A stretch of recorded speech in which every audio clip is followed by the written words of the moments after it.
A sunnier note, we have Tim Thompson with us. And speaking of the Riverside Telescope Makers Conference, I see him every year at RTMC back when it was a thing. Tim's an old friend and a legend in our amateur astronomy and professional astronomy community. He was a JPL guy, and from what was it, 1981 through 2008, you worked at JPL? Yes, that's correct. Something like that, and both in astronomy and in earth science.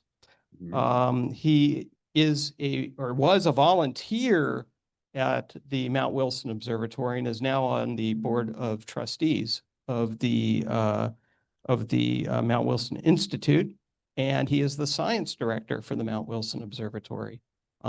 If you've never been to the Mount Wilson Observatory, you need to go. It's an amazing place and well worth the effort. And in beautiful downtown Pasadena. No, it's above beautiful downtown Pasadena.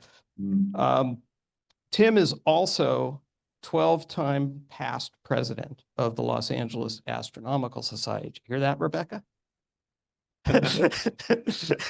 Yeah, that's right. Yeah, no, that is a record I have taken definitive steps not to break. And he's been an astronomer at the Garvey Ranch Observatory since 1975. And he is president of the Western Amateur Astronomers, the WAA, and a recipient of the G. Bruce Blair Award Medal, of which there are several of us in this room, and or at least a couple, and Tim included, if we count him as being in the room. So in any case, thanks for being here, Tim, and thanks for offering to speak to us tonight. Well, thanks for inviting me. Okay, what I'm going to do is, are you able? Let's make sure you're able to share your screen. Okay. Well, let me punch share, and it says, okay, what should I share? Let's share this. Now I'm sharing that. Okay. Yeah, there we go. Now if I share this. Okay. That looks good. Okay, well, what I'm going to do is turn off my microphone, and we'll take questions in the end. And I'll hand it over to you. Oh boy. Well, our goal is to talk about the sun, and the sun is a star. So I thought a good place to start would be, what is a star anyway? And what's the difference between a star and a planet and a brown dwarf thingy, which are reasonably recent discoveries in the 1990s. So anything up to about 13 Jupiter masses is a planet or exoplanet, because if you pay attention to the IAU, planets go only around the sun, and if it doesn't go around the sun, it's not a planet. It's an exoplanet or some other kind of planet, but not a planet. So for terrestrial planets like the Earth, Venus, Mercury, Mars, etc., the internal heat is dominated by nuclear fission, radioactive decay of isotopes like potassium, uranium, and like in the core and in the mantle of the planet. But as you get up into bigger planets like Jupiter and Saturn, the internal heat really is heat left over from formation or heat from chemical differentiation, actually, in the middle of the planet, where heavier helium is sinking still through lighter hydrogen, generating a lot of heat. So in the core of Jupiter, the temperature is around 43,000 Fahrenheit. But in the Earth, it's about 5,000. Jupiter's 24,000 Kelvin's 43 Fahrenheit. It's about 9,000 in the Earth Fahrenheit. You go above 13 Jupiter masses, you get brown dwarfs.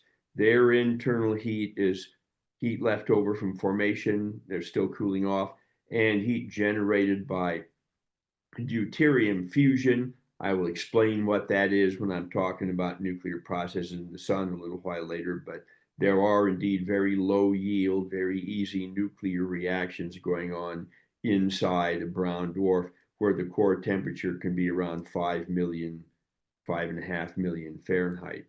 Once you get over 80 Jupiter masses, you now have the smallest possible star, where you get proton fusion. You need a minimum temperature of about 5 million Kelvins or 9 million Fahrenheit to pull that off. And I would just like to point out, given these numbers, it's popular to talk about Jupiter as a failed star, but you notice that you need to be 80 times Jupiter's mass to be a minimal star. So I want to just point out that Jupiter did not just fail to be a star, it failed miserably, it flunked completely. You can't dump a little stuff on Jupiter and make a star out of it, not going to happen. It's really way down the line for being a star. So this is basically what we're talking about. We're talking about planets, brown dwarfs, stars. I'm not going to talk about planets and brown dwarfs anymore. I just want to get them out of the way. Everything we're going to talk about is stars and the sun, et cetera, et cetera. And I want to point out that almost everything we know about the sun is its astrophysical information, and it comes from spectroscopy. So this is my one slide demonstration of spectroscopy. You see the photographic spectrum on the top, a digitized version thereof on the bottom. It's the solar spectrum with various dark absorption lines identified. William Wollaston, a British chemist, was the first person to observe these dark absorption lines in the solar spectrum in 1802. But he was busy getting rich as the only man in the world who could purify platinum, so he didn't really pay much attention to it, and he did get filthy rich on platinum. It was Joseph von Fraunhofer in 1814 who independently discovered the same thing Wollaston did, only he was really interested in it. He studied it, worked on it, recorded something like 200 to 400 absorption lines in the solar spectrum. And it was during the 1850s, Robert Bunsen and Gustav Kirchhoff were doing spectroscopy in chemistry labs. They were doing emission spectroscopy. They were the ones who figured out that each element has its own private spectral fingerprint, a pattern of lines unique to that element. And it was in 1861 that Kirchhoff pointed out that the emission lines they saw in the laboratory corresponded to absorption lines in the solar spectrum. So that's the beginning of really being able to identify specific elements through the spectrum in the sun in 1861. And by that time, people had already become adept at measuring the spectrum, and they went on in the 1870s and 80s to become very good at it. And I have a couple of books in my library at home about solar spectroscopy published in 1870 or maybe between 1870 and 75. In 1869, an American physicist named Jonathan Homer Lane read this paper to the National Academy of Sciences. It was published in 1870. This is the very first example I'm aware of applying the known laws of physics to a serious and mathematically complex attempt to determine the physical environment inside the sun. Lane went into the kinetic theory of gases, thermal equilibrium, radiative equilibrium, hydrostatic equilibrium as best he could. It wasn't until 1873 that James Clerk Maxwell finished his theory of electromagnetism. So there was a lot more physics to be invented, but Lane is the one who made the first real attempt to really describe the interior of any star. So I would call this the beginning of theoretical or mathematical astrophysics, where people are really making a serious physics attempt to understand what a star or what the sun actually looked like physically inside. Now, this is a paper from 1905, references a paper from 1905, and I'm showing this because I want you to understand what people thought about the sun in 1905. Since the 1850s, or since Fraunhofer in the 1814, they knew there was a spectrum, and they had become very adept at measuring it, but they had no idea why there was a spectrum. They just knew that there was one, and if they went into a laboratory and fiddled around with the temperature, they could see how the spectrum changed. They could figure out what elements were there, but they didn't know what it was made out of, so they really screwed up when they decided what is the sun made out of, and they decided it's made out of the same stuff as the Earth. there are lots and lots of heavy element lines, only a few light element lines. So there must, the sun's made out of dirt, basically. I call it the hot dirt model for what the sun is made out of. And in this paper, you can see the author makes reference to the photosphere being a layer of carbon clouds. He thought the photosphere of the sun was carbon grains. And if you heated them up, they would smash into a gas, which emits a lot less efficiently than does a solid, and therefore sunspots look relatively dark because they're hotter, not cooler than the rest of the sun. Well, today we know they're cooler, and the reason we know they're cooler is the work by George Ellery Hale and Walter Adams. Here is in their 1907 paper based on observations at the Snow Solar Telescope here at Mount Wilson Observatory, where I am now. And I've highlighted the important part where Hale tells us the simplest way to account for the relative intensities of lines in the spectra of sunspots and third type stars, by which he means red giants and red dwarfs, red stars, because they didn't know anything about the difference between them at this time, is to assume that reduced temperatures in these sources is the effective cause. So in this case, Hale, our founding father of Mount Wilson Observatory and Yerkes Observatory and Palomar Observatory, and a whole bunch of other things I won't get into at the moment as well. Hale was the first to associate real physics with observatories. He had physics laboratories in every observatory he built. You could go to the laboratory, do an experiment, compare the experiment with what you observed astronomically, and actually apply your known experimental physics to what you see in the star. And in this case, they diddled the spectrum in a specially built oven at high temperatures. They saw the same diddling in the stars and decided it's because the temperature went down that the spectra looks like that in the stars. This is the first example I'm aware of where you combine physics with an astronomical observation to determine the physical status of something, anything, in this case, sunspots on a star. And so I would call this the beginning, if you will, of observational astrophysics. So we now have theory and experiment ready to go. Now, there were some discoveries that I am forced to admit were not made at Mount Wilson Observatory. It would be nice if everything was invented here, but it wasn't. And nobody knew that stars were made out of hydrogen and helium mostly until 1925, in the PhD thesis of Cecilia Payne-Gaposchkin, who was known as Cecilia Payne at the time.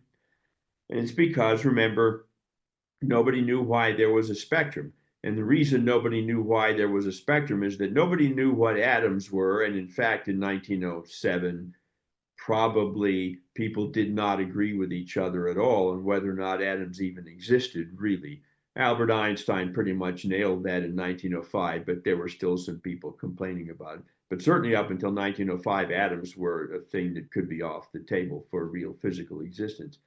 It wasn't until quantum mechanics came along and the true nature of atoms that Cecilia Payne was able to figure out the reason there are so many iron lines in the sun spectrum is because there's so many ionization states. Iron has a lot of electrons to knock off. Each one of those states has its own spectral lines. That's why it looks like it's made out of all iron, but it's actually not. And she was able to prove that the sun is made out of hydrogen and helium. And the initial reaction of the astronomy community was, you're nuts, look around, where's the hydrogen? No.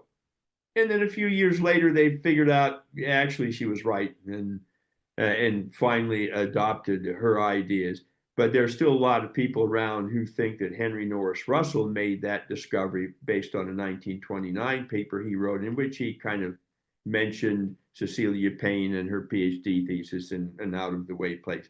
But no, it was Cecilia Payne who made that discovery. These are the first hydrogen alpha images of the sun. So those of you with your own solar telescopes, you do hydrogen alpha viewing. The very first hydrogen alpha images were made in March and April 1908 using the Snow Solar Telescope, a little ways away from me up the hill here. On March 28th, there was clouds and bad weather. The image doesn't look too good. April 30th, they had better weather. I'll point out here, look at this dark line.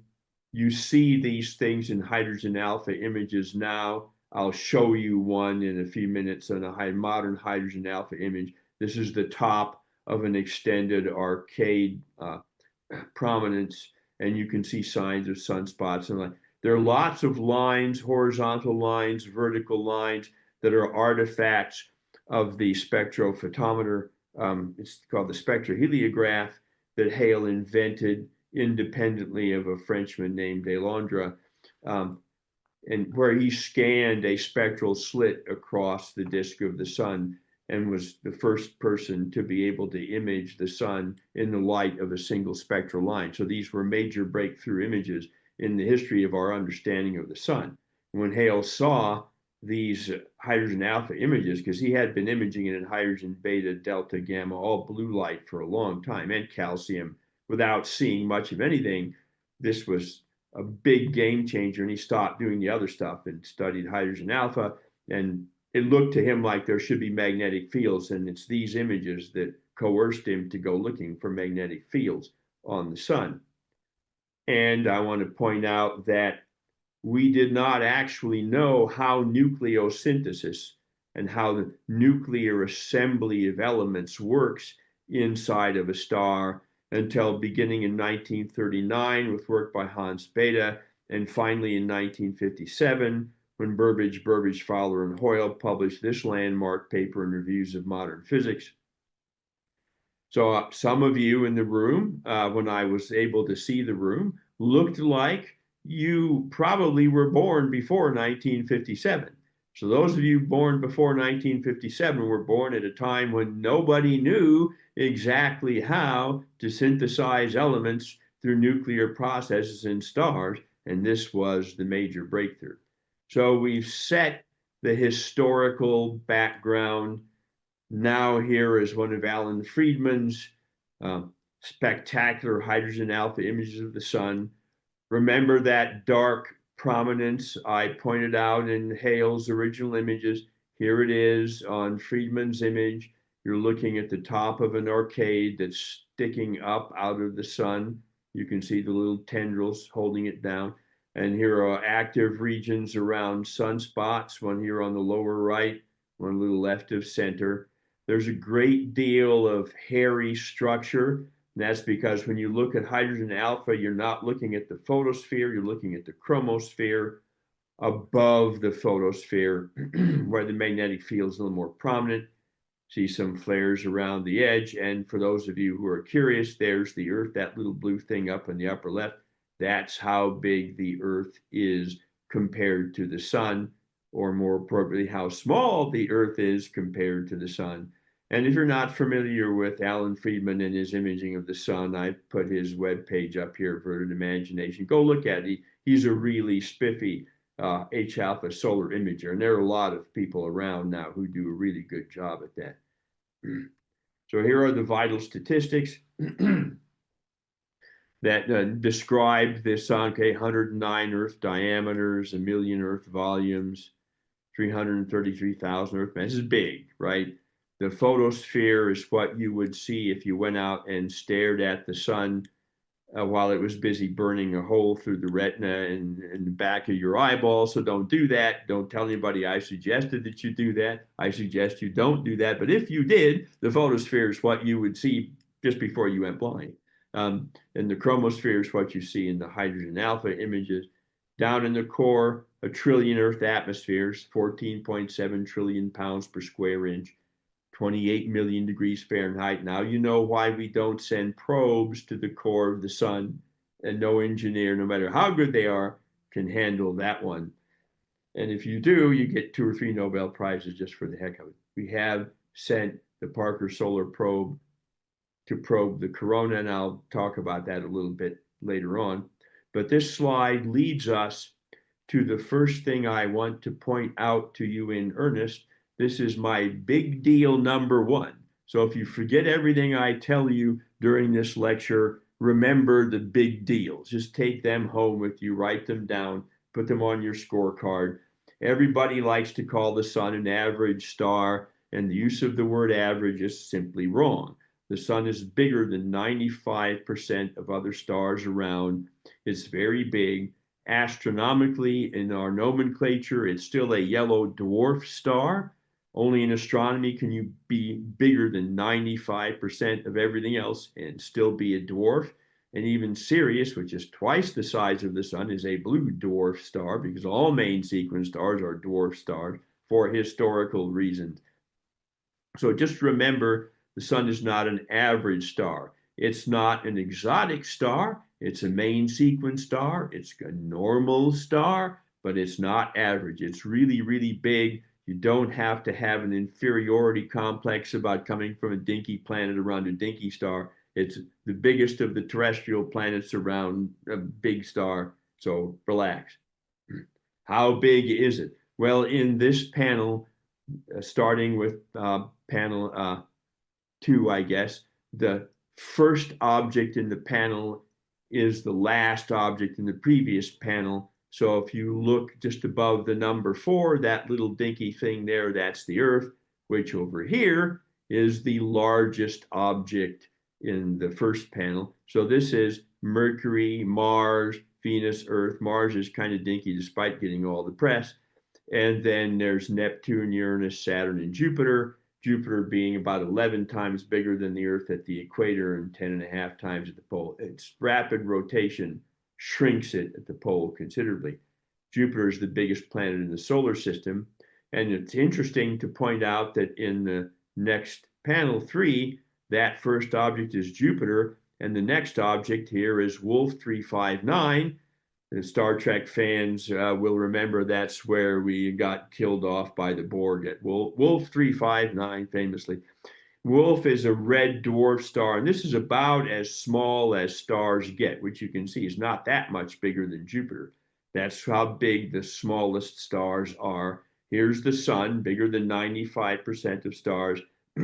So this size range covers 95% of all stars. You need to understand that when we start looking at bigger stars, the bigger they get, the much rarer they are, and the much smaller the number of stars actually that big. Sirius is a couple of times the mass of the sun, nearly a couple of times the size. This is Sirius on panel 4. And then we get the red giant stars, Pollux, Arcturus, Aldebaran. Aldebaran is nearly twice the mass of the sun. So probably Sirius someday will kind of look like Aldebaran. The sun will probably look kind of like Arcturus as when it becomes a red giant star.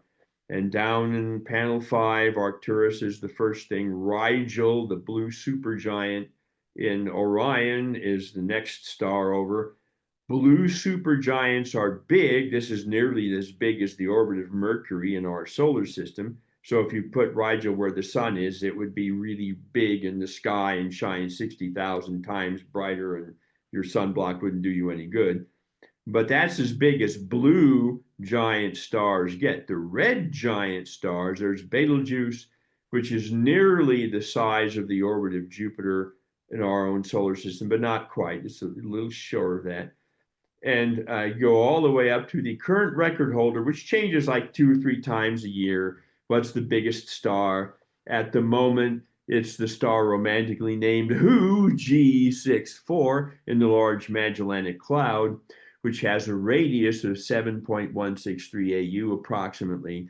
So if you put that where the sun is, and I pointed out the aphelion and perihelion distances for Jupiter, because the radius of this star would put its photosphere almost halfway between those 2 orbits. So Saturn would be just outside the star and Jupiter would be inside the star. So it'd be very, very big. It is huge. And as you can see, I had to cross out the name of the previous record holder on this diagram, which I stole from the internet like all good speakers do. And so stars can get really, really big. And there may be only 1 or 2 stars in the whole galaxy that big, considering that the sun is already at the 95th percentile. So that's how the sun compares to other stars, to the planets, Here is a nice look at sunspots, a solar active region in 2012. I remember coming up here to look at it in the 150-foot solar tower. This is another Alan Friedman image, and he's using a 10-inch Maksudov. This image is far better than the best professional images on the best professional solar telescope. When I started working at JPL in 1981, you could not do this with anything. And now we have amateur astronomers running around with dinky 10-inch telescopes, just outperforming everything everybody did back in the old days. So the image is about 100,000 miles across there, the Earth for scale in the lower left. And you can see that the Earth is smaller than the umbra of the two large sunspots near the center. Those two sunspots have opposite magnetic polarities, and what creates the sunspots is a loop of magnetic field which comes up out of the sun and then goes back into it. And if my memory is correct, the next slide will be a diagram of one of those loops. This is a close-up to again show you this is called the Evershed flow. This flow is going into and sinking into the umbra of the sunspot. Out here you see the granulation of the sun, and you can see it in this previous image. All these little bright spots are convection cells on the photosphere of the sun, where the hot material is coming up, it radiates away, its heat, and sinks back down in the little dark black, if I can find my own mouse, in the dark lanes between the bright spots. And here you can see it even better. We can measure the magnetic field of the sun and see that it concentrates in these dark lanes between these bright convection cells. So there's the magnetic field is tied to the plasma. And here's a diagram that shows you how the convection cells work. Same kind of convection happens on the Earth. And that scale bar is roughly equal to the distance between San Diego, California, and Portland, Maine. So as if you didn't need more of a hint, yeah, the sun is very big. Sunspots are very big. Here is an example of the magnetic, whoops, that was not supposed to happen. The magnetic loops. So as you can see from the diagram, the magnetic field will be pointing one way in one footprint and the other way in the other footprint. And you see that here. Now, these are images from the TRACE satellite, and there's a negative image and a positive image. I find that the negative image on the left is far better at showing off the magnetic field lines. And people will argue with you that field lines are a mathematical construction, and they are. We model magnetic fields using field lines. But you look at this image especially, and that sure looks like there's something physically real about magnetic field lines. So don't dismiss the concept too readily. We can see clearly magnetic field lines illustrated by the plasma, and you can see how complicated they are. In the middle of this loop, there are a lot of crossing field lines. They can cross and break and reconfigure the magnetic field, and that's where flares and CMEs come from. And this transition region that's imaged here is where the corona and the solar wind are really launched away from the sun into space. So why does the magnetic field get twisted up in loops? Well, this movie will show you that the sun rotates faster at the equator than it does at the pole, but only for the outer layer of the sun where convection occurs. The solid yellow core actually rotates as a rigid body. So there is friction at the layer between the rigid rotation and the differential rotation, and that friction twists and breaks the magnetic field. This is sunspot number, sunspot maximum, sunspot minimum, sunspot maximum, sunspot minimum, and so on. As you can see on the diagram below, on the left, under quiescent solar minimum conditions, you have a nice quiet magnetic field. Under solar maximum conditions, the field has been twisted, it's been bent, it's been broken, and you can see little loops sticking out. That's how the loops that make sunspots form. It's by the twisting and breaking of the magnetic field. And that breaking is, as I said, what launches CMEs and solar flares. And eventually it calms down again and becomes a solar minimum configuration, only with the arrows pointed in the opposite direction. So roughly every 11 years or so, the sun's magnetic field reverses itself. So the 11-year sunspot cycle is half of a 22-year magnetic field cycle. And that magnetic field cycle was first discovered by George Ellery Hale, and I forget who worked with him. It might have been Walter Adams. No, Nicholson. It was Seth Nicholson. So it's the Hale-Nicholson law, basically, that it's a 22-year magnetic field cycle, which they discovered here. Now, this is where, remember, the solar corona and solar wind are launched. So I thought I'd show you a couple of solar eclipse pictures. And this is a talk about the sun. You can see a little pink solar flare sticking out around the 230 position on the moon here. This is a picture made by David Pinsky of the LA Astronomical Society during the 2017 solar eclipse in Rexford. Maybe a number of you went to see this eclipse. Maybe some of you in the room have never seen, or more appropriately, never experienced a total solar eclipse before. And it goes on your bucket list. You have to do that. Richard's going to start taking names, and make a list of people who have not been to an eclipse, and you're going to be in serious trouble if one happens and you can go there and you don't go. So it's really an amazing, amazing experience. I like this picture because it looks a lot like what you would see with your naked eye, or what you would see if you looked at an eclipsed moon, eclipsed sun, with a small pair of binoculars. You'd see something that looks like this. You just need to be careful not to be looking at it with binoculars when the moon decides to uncover the sun, because then that's even worse than looking at the sun with your naked eye. Don't do that either. We did that with great care at Rexford. But here's another image of an eclipse in Turkey. This photograph has been diddled to make the streamers in the solar corona stand out much more strongly than they did in the previous image. You can see the corona does not leave the sun smooth and even. It is structured by the magnetic field. So it looks like the rotation axis of the sun is this way, because here it looks like the pole of the field. And here there's streamers, and here there are magnetic holes. And this moon is the blackest thing you will ever perceive with your eyes in your entire life. You will never see anything this black unless you go way down in Carlsbad Caverns or something and they turn off all the lights and you find out what dark is really like. But this really looks to your eyes like a black hole punched in the sky. It's amazing. If you haven't been to a total solar eclipse, go to one. And so those winds, here's an image of a CME, and there's the Earth.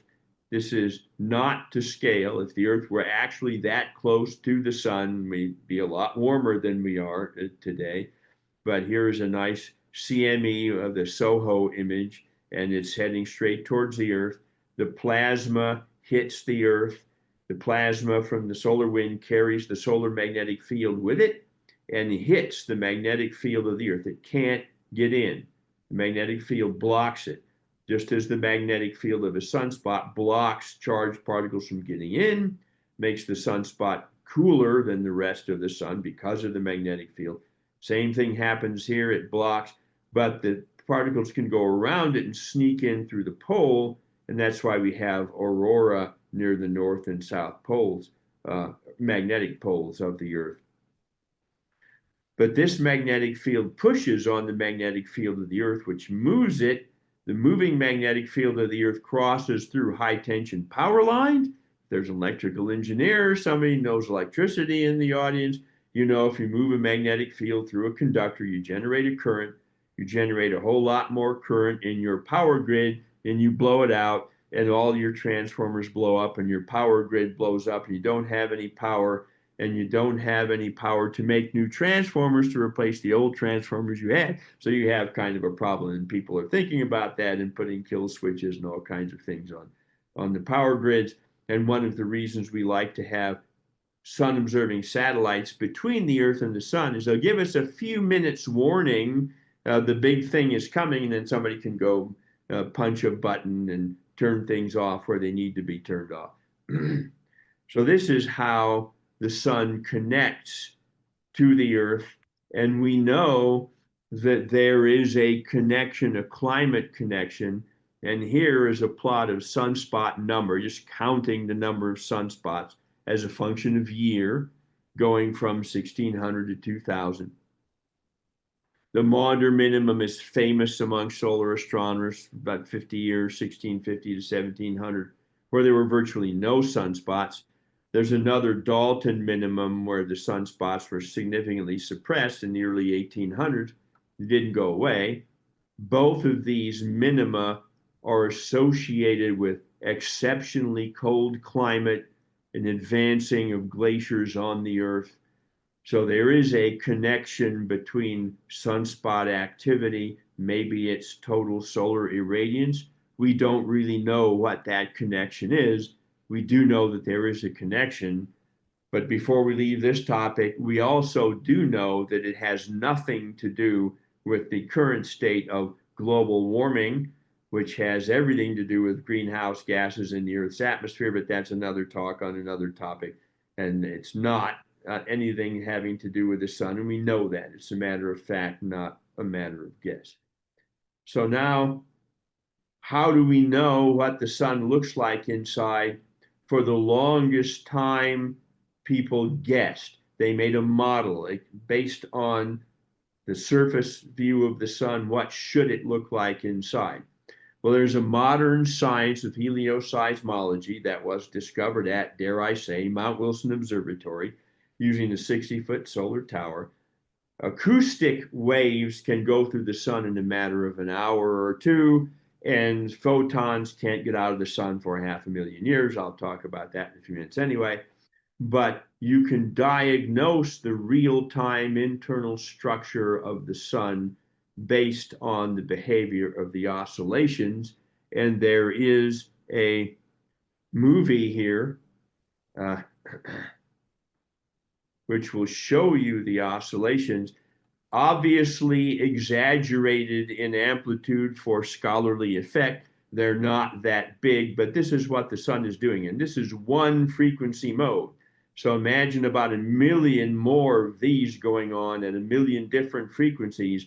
The sun is wiggling, and one of these is indicated on the diagram to the lower right, where the red shifted patches are moving away from you, and the blue shifted patches are moving towards you. By studying those vibrations, you can see what the sun actually looks like inside. And we didn't actually need to change much. Our models were quite good. But now we know through other means why those models actually work. So here is a cutaway view of the interior of the sun. The photosphere is up on top, just below the corona. And I point out that the density of the photosphere is equal to the density of the mesosphere in Earth's atmosphere, about 50 miles up, which is not much. The top third or so of the sun is where energy transfer is by physical motion, physical convection of the gas. The little arrow loops indicate the sizes of convection cells. They're bigger near the bottom of the convection zone. They get smaller as you go towards the top. And then this region called the tachocline is where you make the transition from the convective zone to the radiative zone. That's the internal core that rotates as a rigid body. The convection zone is the part of the sun that does not rotate as a rigid body, but rotates faster at the equator than at the pole. So at the tachocline, that's where the friction occurs that ties up the magnetic field, breaks it, makes the loops that eventually become sunspots. In the radiative zone, energy transfer by physical motion of the gas is just too inefficient, so it doesn't happen, and you move the energy by electromagnetic radiation. And there is a little jumble of lines down here that indicate the flight of a photon as it leaves, tries to get out of the sun. It's a random walk. It's constantly bashing into other charged particles. That's why it takes a photon maybe 500,000 years to get to the photosphere from the core, and then 8 minutes to cover the 93 million miles to the Earth because there's nothing in the way anymore. But as you can see from the density over on the left side, the sun gets pretty dense. You get down here into the real core, and the sun is super dense. And of course, the temperature and pressure, as I mentioned before. So this is basically what the sun looks like. There's a convective layer on top of a radiative layer, and of course the corona and solar wind above that. It's a fairly simple structure. There's really only two big zones, the convection zone and the radiative zone. The structure of the interior of the Earth is much more complicated and difficult to understand than the structure inside the sun. So let's talk nuclear physics for a change, because come on, you all need to learn nuclear physics, right? We all know there are nuclear reactions going on inside the sun, and I've illustrated two of them here. The proton-proton chain that's on the left is the one that is responsible for about 85% of the sun's output energy. There's a whole bunch of other stuff going on. I could spend the whole time just talking about nuclear physics in the sun. I don't want to put you to sleep, so I'll just talk about this one and the CNO cycle that's over on the right. Basically, what you do is you bash two protons together. They form a helium-2 nucleus. They hang around for a nanosecond or less, and then they break apart into two protons. But one out of every bazillion of those times, one of the protons will throw away a positron, the little white ball, which is a negatively charged antimatter, positively charged, I should say, antimatter electron. And it becomes a neutron. Then you bash it with hydrogen 1, a proton, and you make helium-3, and you bash a couple of helium-3s and spit out a couple of protons. You wind up with helium-4. This is how you make helium-4. I'm going to come back to this reaction in a little more detail in a minute, but I wanted to just take a look over at the CNO reaction, which is not important in the sun, but is in more massive stars.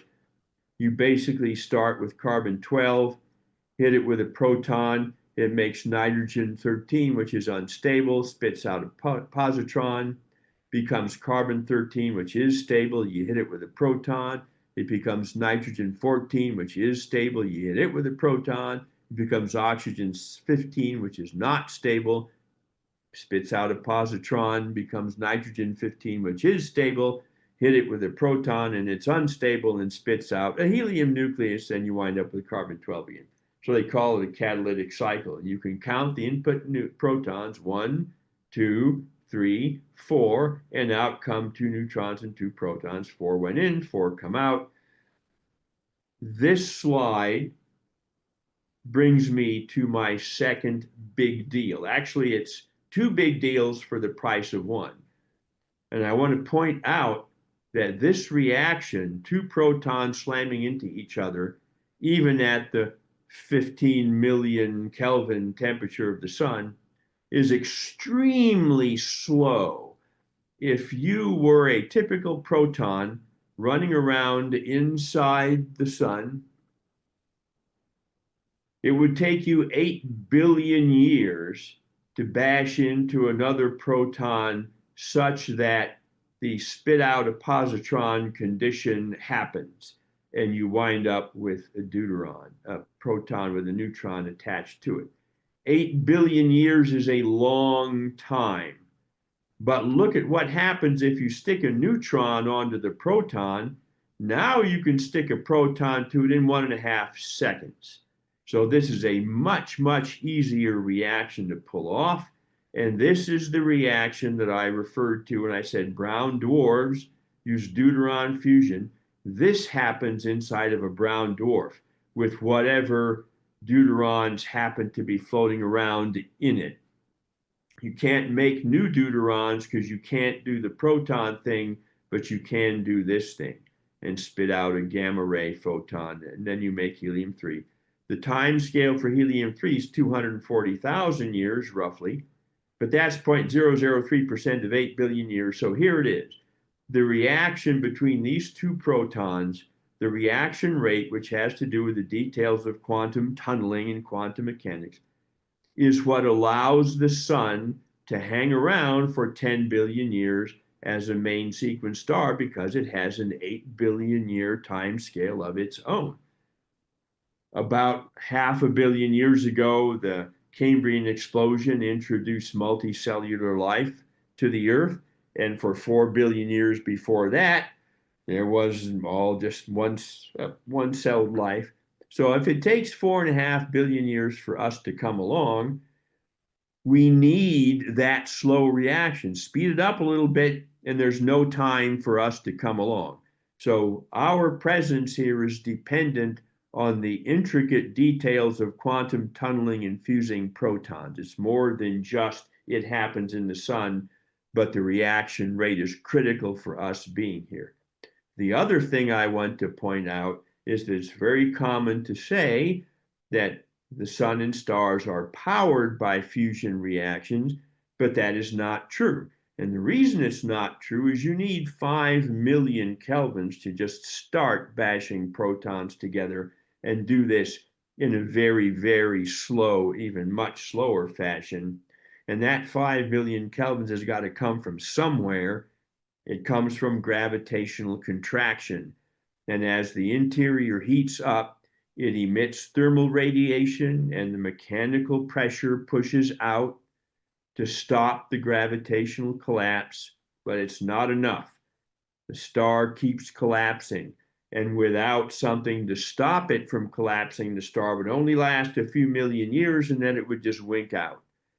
But once the nuclear reactions turn on, once the hydrogen fusion begins, now you have a new outward pressure coming from the positrons, which annihilate with electrons into X-rays, and the gamma ray photons from the deuteron fusion.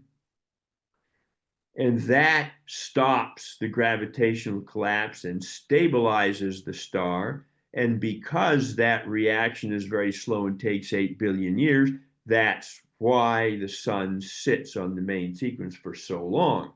It's not that the nuclear reactions are powering the stars, that they stabilize the star, and it's the star through gravitational contraction that powers the nuclear reactions.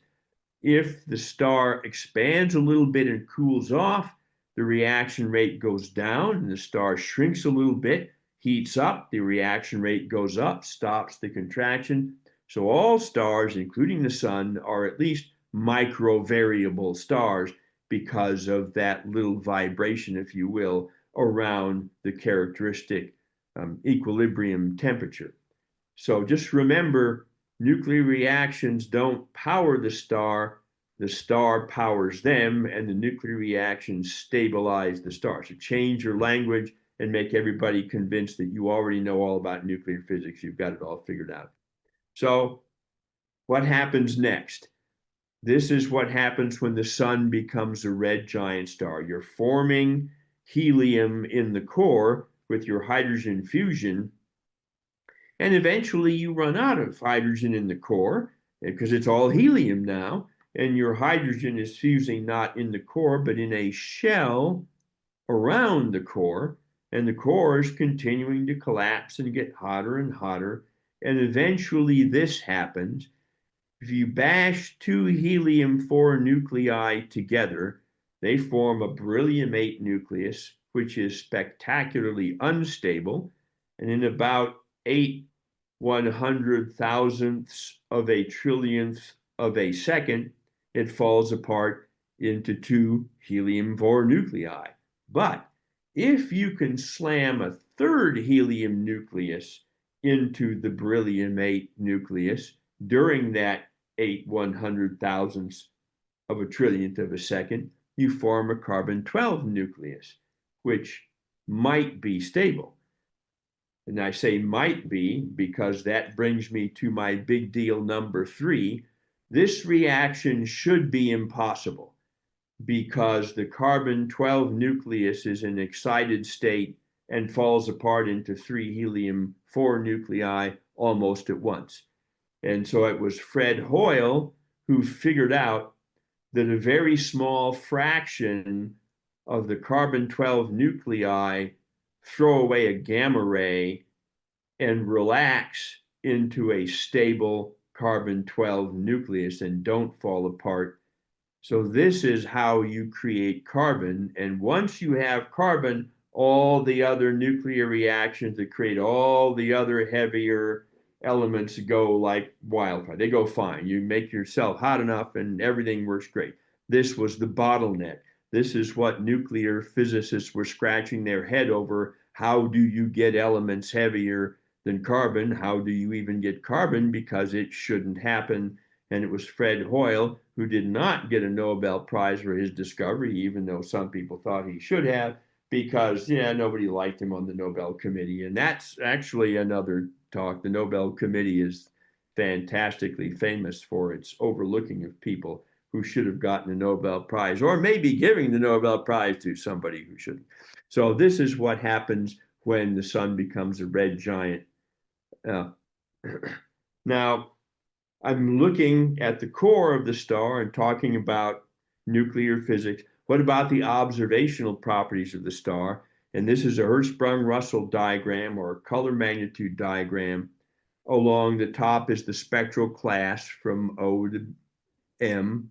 And on the bottom is the color, where you're subtracting the blue filter, or the visual filter, which is relatively red, from the blue filter. Just remembering that astronomical magnitudes are backwards. The bigger the number, the dimmer the thing. So the more positive the number, the redder the object looks. The more negative and smaller the number, the more blue the object looks. And that tone is shown in the color of the plot. The stuff on the left is relatively blue. Stuff on the right is relatively red. This diagram began to be constructed about 1913, 1914. By now, we're really adept at doing it. And you notice right away that this is not random. Basically, its brightness is what's on the upper, the vertical scale. Dim is at the bottom, bright is at the top, either in solar luminosities or absolute magnitudes on the astronomical scale. And color corresponds to temperature, which is spectral scale and spectral class. That's what we see up here. And the temperature is given just under the spectral class, maybe 30,000 kelvins for the O stars and 4,000 for the K stars and so on. So the cooler, redder stars, the surface is cooler. And this is not a random plot. It is spectacularly not random. And you might think, well, why can't a star have any color and brightness that it wants? Well, it can't. And this line that runs from the lower right to the upper left is called the main sequence. So when I call the sun a main sequence star right about here, that's what I'm talking about. It lies on this curve, as do most stars, which is why it's called main sequence. Now, the temperature determines the brightness of the star per unit surface area. So if you're red, we know that the radiance per unit surface area has to be small. If you're red and really bright, which is what this is, then the only way to explain that is big surface area has to be giant. If you're red and dim, you have a small surface area, you have to be a dwarf. This difference was discovered by Walter Adams using the 60-inch telescope at Mount Wilson when he was busy doing other things, and he noticed that the absolute magnitudes of his red stars were clumped, and there was nothing, not even one star in the middle. He had zillions of stars. They were all either this or this, and he recognized that the difference must be giant and dwarf. Likewise, white dwarfs, we know that they have a very high radiance per unit surface area, but they're very dim, so they have to be very small. So you can look at the size of the star by its position on the HR diagram. the subgiants, the red giants. But these 23,000 dots, I did not actually count them, but this talk is being recorded, so you're free to go home, look at the recorded talk, freeze this frame and count and make sure we actually have 23,000 dots on this plot. If you really want to do that, nobody is stopping you. But these are all the random stars located around the sun that were formed at different times under different circumstances, old stars, young stars. What if you look at this diagram for a cluster of stars, all of which formed at the same time? And that's what we're going to do here. The globular cluster M3 is on the left and M13 is on the right. I looked at both of them last night in the 60-inch telescope. If you've never been down here and looked through the 60-inch telescope, that can be arranged that your East Astronomical Society can rent a night on the 60-inch telescope. Look at these great, fantastic things. Okay, there's my advertisement for coming down and looking through the telescope. So here, it's a much cleaner diagram. Alan Sandage was the first one to discover the main sequence stars in the M3 in 1951, but Harlow Shapley, using the 60-inch telescope here, had discovered the red giant branch stars in M13 back in 1916 because they're much brighter than the main sequence stars. And this was a long time ago, and the stars didn't show up quite that well. So what's happening here? As originally, when the clusters form, there's nothing but one main sequence that goes out to the upper left. The more massive stars higher up the main sequence evolve faster, run out of fuel faster, and become red giants faster. And so this turnoff point, where the main sequence turns off into the subgiant branch and the red giant branch, this tells you the age of the cluster. From your stellar evolution models, you calculate how long does it take to get rid of the main sequence above this. Turns out to be 12.6 billion years. So these blue dots are stars that probably merged in the core, dense core of the globular cluster, and are therefore rejuvenated and blue again where they shouldn't be. These are called the horizontal branch stars. And in this cluster, you can see the red giant branch and the asymptotic giant branch stars very nicely. They don't show up as well in the M13 diagram, but in the M13 diagram, you do see how nicely non-horizontal the horizontal branch stars are over here, is the turnoff points again. So what's happening is the stars are changing. So this is a snapshot. That's a star. This is a star. What if we came back in a million years? Well, this star would not be that. Dot would be somewhere else. What if we came back in a billion years? This dot might be gone altogether. You come back every million years, the dots move because the star's physical characteristics change as they age. So you should be able to do that and then play connect the dots and draw on this diagram the evolutionary pathway for the growth of your star. And we can do that for the sun. We're supposed to be talking about the sun, so here it is. So this is the T-Tauri phase, T-Tauri stars. The class of T-Tauri variable stars were discovered here at Mount Wilson using the 100-inch and 60-inch telescopes and archived data for like 20 years by Arthur Joy, published in the 1940s or so. These are pre-main sequence stars. They've just formed. They're baby stars. After about 10 million years after it formed, the sun would have been down here, considerably lower temperature and considerably dimmer than it is now. And this leads to what's called the faint young sun paradox in paleontology. How is it that the Earth was hotter way back when, and yet the sun was clearly dimmer and cooler way back then? Well, it's the atmosphere of the Earth that goes into it. And so after about 12 billion years, we're here now, 4.5 billion. At 12 billion years, the sun will be well into red giant phase, and we'll all be dead. Actually, before 12 billion years, not because of the sun, but and so what you expect to see is that the dot for the sun cruises up this line, and it goes very fast.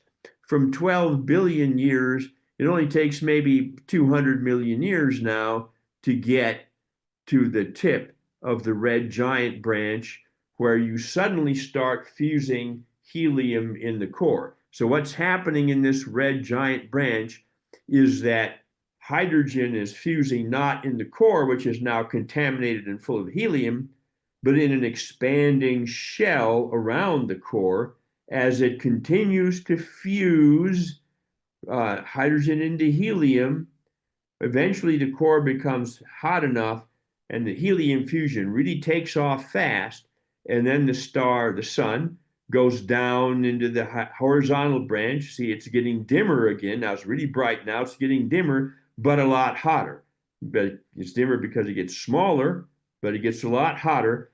And now you begin burning helium in a shell around the core that's filled with carbon and oxygen, and hydrogen in a shell outside the helium shell.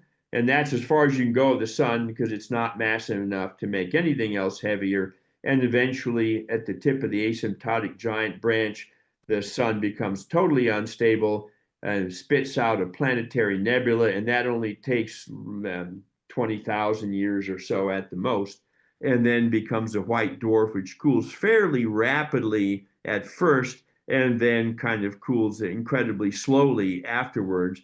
And so this is the evolutionary pathway we expect the sun to take and to become a planetary nebula. A more massive star would, along this asymptotic giant branch, continue to fuse heavier elements in nested shells around the core, would not become a planetary nebula, but would just keep going up until it becomes like a red supergiant star and then blow up in the supernova.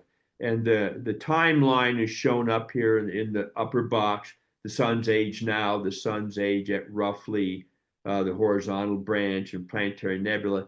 And as you can see from the numbers, once you get into red giant, things go pretty fast. It only takes a few 100 million years to just become a white dwarf.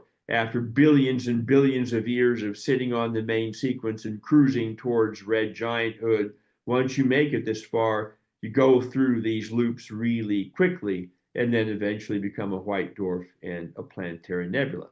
And since we're talking about planetary nebula, here are a few planetary nebula. They're called that because of things like Abell 39 here, which is round like a planet, and nebulous, hence it's called a planetary nebula. It has nothing to do with planets except for that round shape. This is the classical shape of a planetary nebula, the way it looked. And I like this one because it's kind of ghostly blue and you can see some stars and a spiral galaxy here through the planetary nebula. But with the advent of the Hubble Space Telescope especially, we discovered that things that looked round, like the Cat's Eye Nebula, have a lot of structure that's not round in them. They're complicated. And then the Helix Nebula, which looked pretty round, okay, it's got a big loop over here, and it's kind of long this way and short that way. Things aren't looking all that round. And then you get hourglass shapes, which really, the Ring Nebula, for instance, is looking at one of these hourglass rings. It's not a sphere and it's not a ring that way. It's actually looking straight down the axis of one of these things. And then, of course, there's the famous Ant Nebula, which looks not round at all, no matter how you put it. And so we have discovered with the Hubble Space Telescope especially that planetary nebulae have pretty remarkable shapes of their own and don't need to be round. And so this is the final stage of the evolution of the sun. And now I want to talk about the Parker Solar Probe a little bit. If you've got any experience with spacecraft, satellites, solar, going out towards Jupiter, Mars, whatever, spacecraft are designed to not really withstand super high temperatures. They do have to worry about things happening, like in the magnetic field of Jupiter. There can be a lot of plasma around. But the Parker Solar Probe was quite challenging because its job was to go very close to the sun. And so it made its final closest approach last December, 3.83 million miles from the sun. The heat shield was designed to withstand a 2,600 degree Fahrenheit temperature, but expected to experience only about 1,800 Fahrenheit. I have not been able to find a source that says what temperature was actually experienced 3.83 million miles from the sun, but probably pretty close to 1,800 Fahrenheit, if not a little hotter. And it's the Parker Solar Probe's job is to get in there, look at the corona, and maybe look at what's going on in the chromosphere and upper layers of the sun, but to sample the corona, especially in situ. So here is a movie, an artist's conception of the Parker Solar Probe flying above an active region on the sun. It's a real challenge to build a spacecraft so that the circuitry doesn't melt even at 1,800 degrees Fahrenheit, or your batteries don't overheat and break.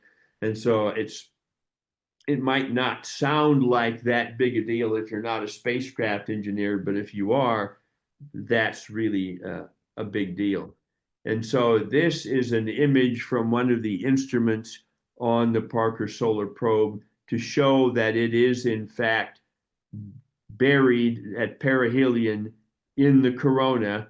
What you're seeing here is streamers like we saw in the solar eclipse images of the corona, and they're going up in the upper part of the image and they're going down in the lower part of the image, which indicates that you are deep inside the corona, not heading around somewhere on the outer edges of the corona. There are so many papers on the Parker Solar Probe, what it's seeing, that I just haven't had time or the opportunity to really delve into what is it finding out. But mostly the discoveries of the Parker Solar Probe are to do with the basic structure of the magnetic field of the sun that is embedded in the solar wind. It has discovered places where there are switchbacks, where it appears that the magnetic field reverses itself back towards the sun and then reverses itself again back out from the sun. Is basically a kinked magnetic field. Why it would be kinked like that, your guess is as good as mine. I don't think anybody actually knows. But maybe someday when I'm able to read through those papers and figure out what's going on, I can say something more coherent about what the Parker Solar Probe is actually discovering. But with that, I've done, and we can do Q&A. I'm here all night. I can last longer than you guys can last, and so I don't know however you want to handle the Q&A. I'm ready for it. All right. Thanks. That was a great talk, Tim. You are an exceptional speaker. Let me see if there are any questions online first. Oh, the only thing online says, I can hear you. All right, so we know that. Glad to hear it. So we will, actually, I'll ask the first question. Can you comment on the effect of the solar wind and the extent of the solar wind on the density of Earth's atmosphere? There's been a lot of stories recently, conflicting stories actually, on the effect of the solar wind on low Earth orbit satellites. And that is due to changes in the Earth's atmosphere as a result of being impacted by the solar wind. And I'd like to understand that a little bit better. Yeah, that is a real thing. So the solar wind near the sun facing point, the magnetic field is depressed, as you saw in my image. In fact, I'll make you all dizzy now by flying back through my images to the appropriate, this one. As you can see here, the magnetic field of the Earth down here is kind of symmetrical, but it's long and skinny, goes for a bazillion AU out to the right, but is compressed here. So some of the Earth's upper atmosphere is outside some of this effect of the magnetic field. So solar wind can impinge directly on it. It heats it through mechanical process. The solar wind particles collide with the particles of the Earth's atmosphere and heat it up. But it's primarily light. It's primarily light radiation and not the solar wind that really heats up the upper atmosphere and causes it to expand on the sun side, sun-facing side of the Earth. And so a low Earth satellite will plow through more atmosphere on the day side than it will on the night side. Go up high enough, and that effect is mitigated just because there's not that much density. But so for things like the space station, yeah, every couple of years, maybe they need to give it a little boost and lift it up. But the Starlink satellites, for instance, are very low, and they don't really need a whole lot of encouragement to just run into too much atmosphere and crash back to the Earth. And so you have to keep replenishing those satellites because they're really in really low Earth orbit. But that's basically what's happening. Is I think it's more electromagnetic radiation than it is solar wind, just mechanically impinging on the upper atmosphere and causing it to spread out. And where the atmosphere ends and space begins, the much vaunted Kármán line is really kind of an arbitrary invention. And you could easily argue that the moon is inside the Earth's atmosphere because there's some tenuous 2 or 3 atoms that it runs into, which came from the Earth. There you are. I hope that helps to answer. Yeah, no, that's helpful. Thank you. Appreciate it. Questions from the audience?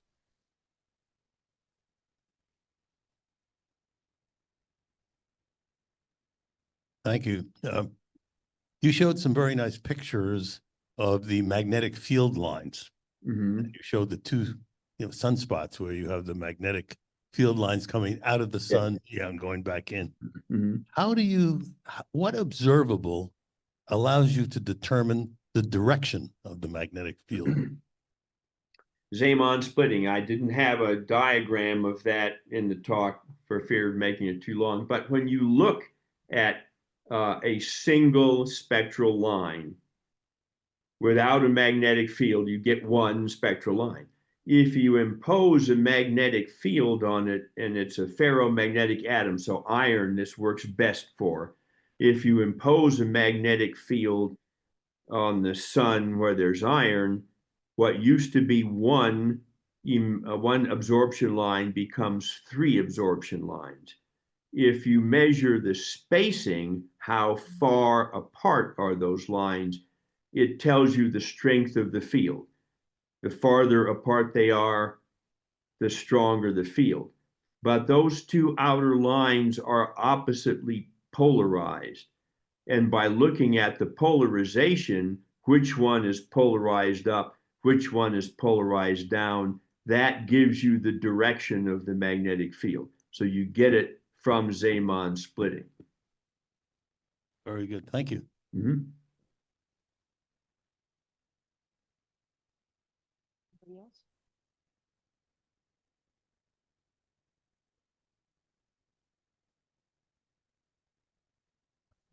Thank you. I have just one question. What is the T-Tauri phase, you said? The phase of sun, the T-Tauri?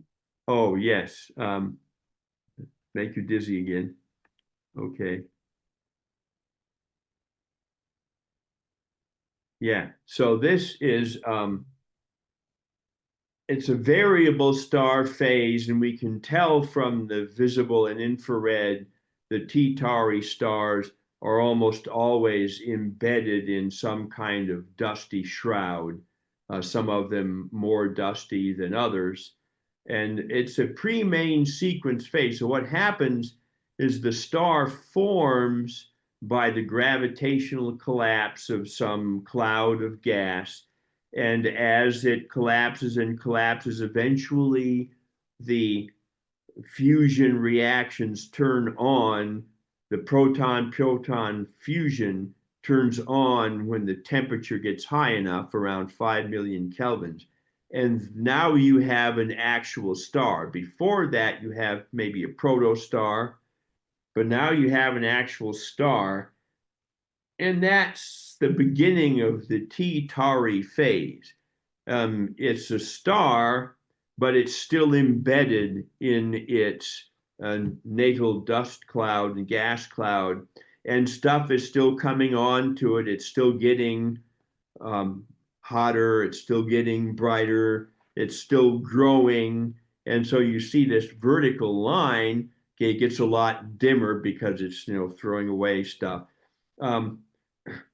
But once it becomes a bare naked star, then it stops being a T Tauri and becomes a main sequence. So the T Tauri phase is the pre-main sequence phase of evolution for the sun or any other star. Does that help? Okay, we have a question online. Can you talk about how the sun creates air glow and how air glow varies with location on the Earth and seasons? I'm not sure what air glow are you referring to, like aurora? I don't know. Well, I'll tell you what, Alan, if you want to clarify that, I'll come back to the question if you'd like. All right. Other questions from the room? Yeah.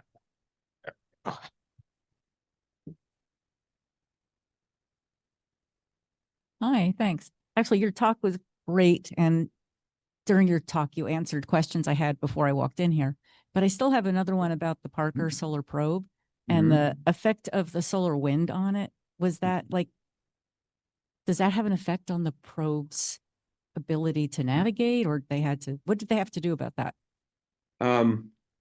The hydrodynamic drag with the solar wind is not severe because the Parker Solar Probe is relatively small.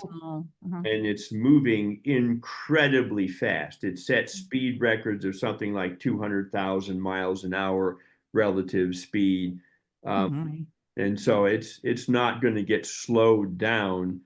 There is an issue, I'm sure, of the particles from the solar wind impinging on sensitive electronics in the spacecraft. Things that orbit Jupiter, for instance, have to worry about the same thing. It's just going to be that same problem on steroids going into the corona. So I'm sure that had to be engineered into the structure of the spacecraft. And of course, the heat shield has to be between the spacecraft and the sun at all times to block out the radiation, and probably the solar wind as well. But it's a problem that needs to be engineered into the spacecraft, I'm sure. Thanks. And here. Yes, I agree. It's a really interesting talk that you made this evening. Oh, thank you. I had a question for you about the sunspot graph that you had, the sunspot cycles. Yeah. I think that was up here. Yeah, it's up there. There it is. It appears that as time goes on over the centuries that are shown, that the intensity, if that's either the intensity of the sunspots or the number of them, is increasing from century to century. Is there some known reason for that?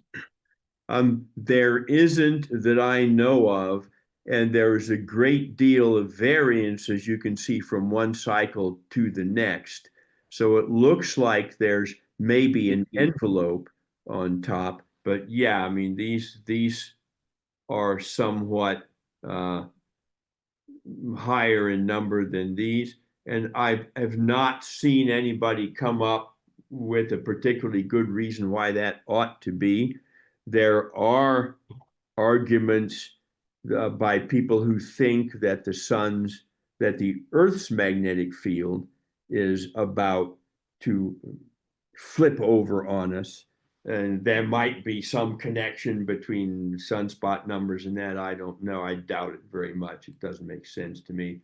But why the sun would do this, nobody actually knows how in detail the dynamo process generates sunspots anyway. And we know how the sun magnetic field breaks up because of the tensions and the in the differential rotation, but where the field actually comes from in the first place Yeah, people are still scratching their heads about that. Same thing for the Earth, actually. Nate.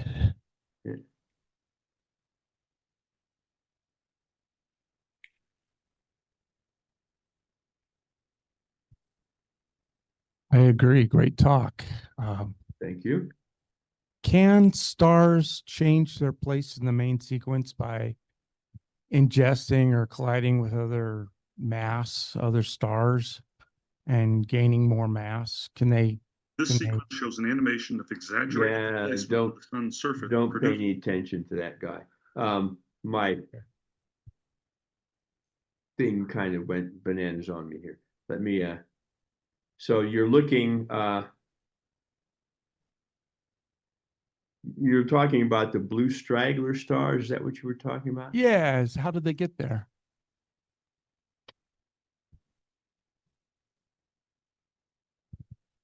Yes. Now I have my volume back. I can hear you again. Yes. That's Yeah. what I was talking about. Yeah, these stars, the blue straggler stars, the going hypothesis, and it makes sense, is that in the very dense core of a globular cluster, there could be binary stars that merge, or there could be individual stars that just happen to loop around and merge because they're so tightly packed near the core of the globular cluster. And so far, that's the only way anybody has been able to understand why these stars are there. So if you bash two stars together, it's like the Earth, right? The Earth's moon formed when the Earth bashed into some Mars-sized thing. Planet evolution models show that the Earth should be a lot cooler than it is. It doesn't make sense for the Earth to be as warm as it is.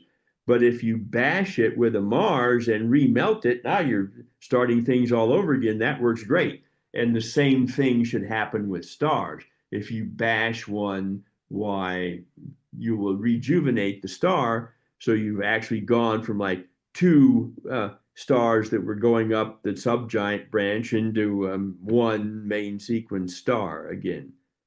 And that's what we think is going on there. Okay. So it maybe can happen. Yeah. Okay. Thank you. Mhm. These are good. What are they? Oh, there you go. Anyway, for those of you who don't attend the meetings, you miss out on wonderful baked goods. Yes. Sorry, you can't have anything. Oh, well, next Yeah. time I'll try to come up there. And you don't want us to mail you one. I can tell you that right away. Okay. Hold on. Let me see if Alan. Okay. Air glow. Getting back to the air glow Yeah. question. Air glow typically is caused by UV light interacting with the Earth's atmospheric gases, different than aurora. And he's okay. And that was the end of that particular Yeah. question. And then he So has I'm- another question. Yeah, I'm not familiar with air glow, so I don't really know what it is that I'm being asked, because I don't really know what air glow is.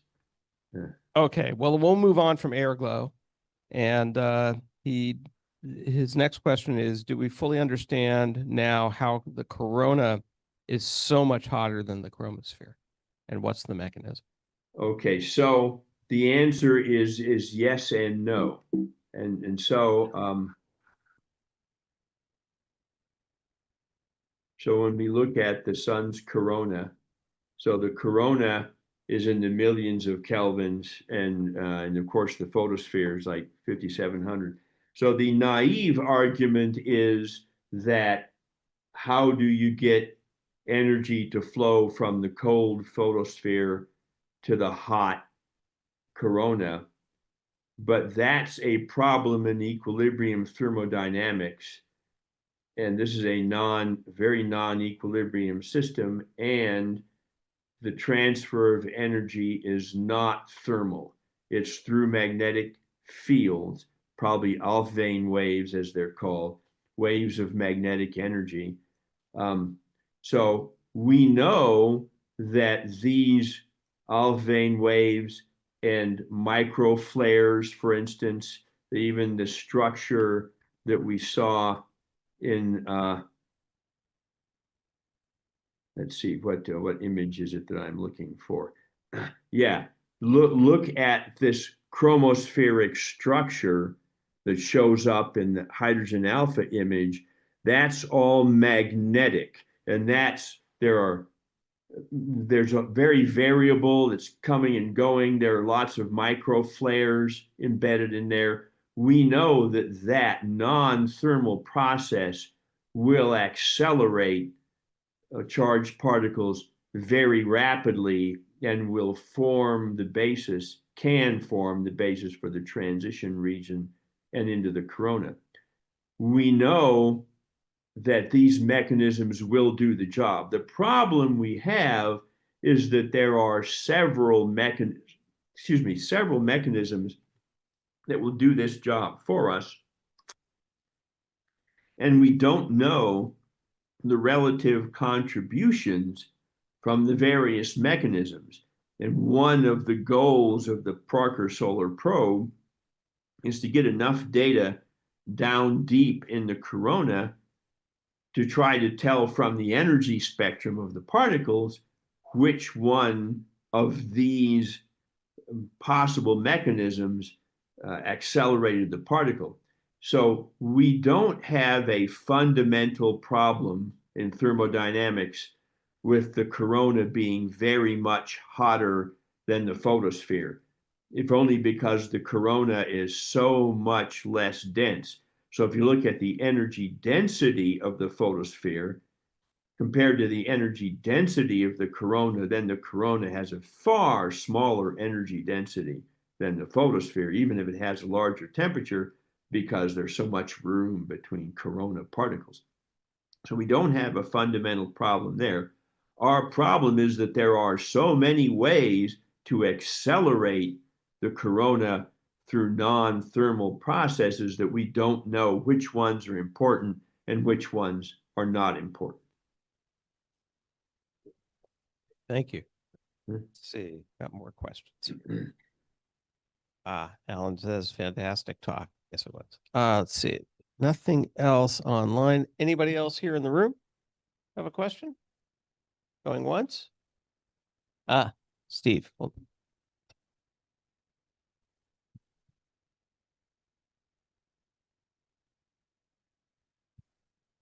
You mentioned that some of the magnetic field lines in the corona are actually kinked to curve down and then curve back Yes. up again.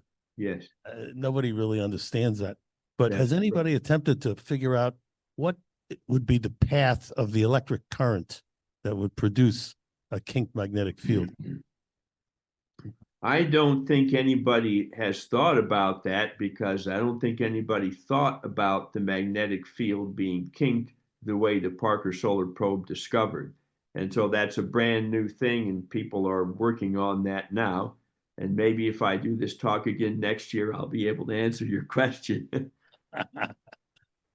Okay, and I wanted to say that since I don't know what air glow is, but there was a question, I will look it up and try to come up with an explanation. All right. Anybody else? Okay. Well, thank you, Tim. Great. Great talk. Much Thank you. appreciated. Thank you. And enjoy your time up at Mount Wilson, and see you soon, hopefully. Yeah. Thank you. All righty. Good night. Good night.